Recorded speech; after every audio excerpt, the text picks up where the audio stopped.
Mình quen nhau chưa được lâu và rồi đã yêu.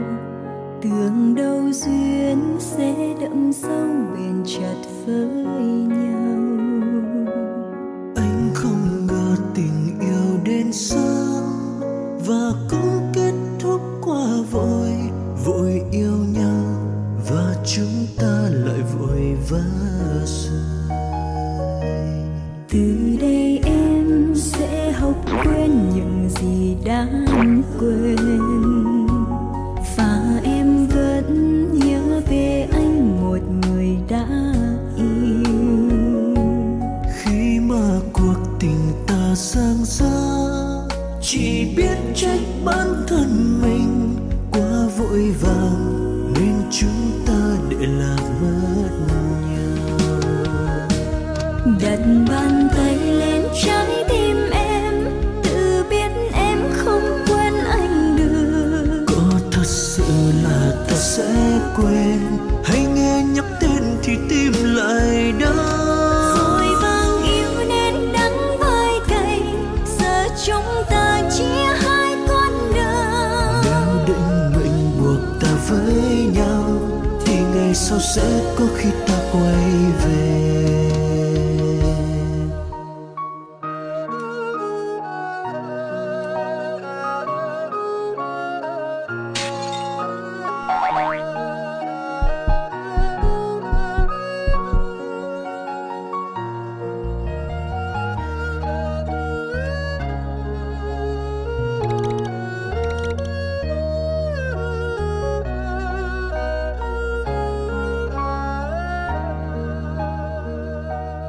Mình quên nhau chưa được lâu và rồi đã yêu. Tưởng đâu duyên sẽ đậm sâu bền chặt với nhau. Anh không ngờ tình yêu đến sớm và cũng kết thúc quá vội. Vội yêu nhau và chúng ta lại vội vã rời. Từ đây em sẽ học quên những gì đáng quên, và em vẫn nhớ về anh một người em đã yêu. Khi mà cuộc tình ta sang xa, chỉ biết trách bản thân mình quá vội vàng nên chúng ta để lạc mất nhau. Đặt bàn tay lên trái tim em, tự biết em không quên anh được. Có thật sự là ta sẽ quên, hay nghe nhắc tên thì tim lại đau.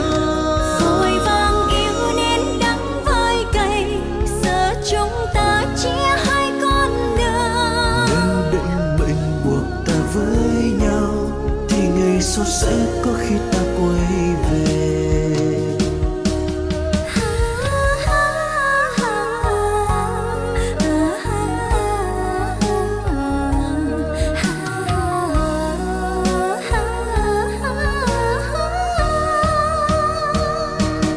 Đặt bàn tay lên trái tim em, tự biết em không quên anh được. Có thật sự là ta sẽ quên, hay nghe nhắc tên thì tim lại đau.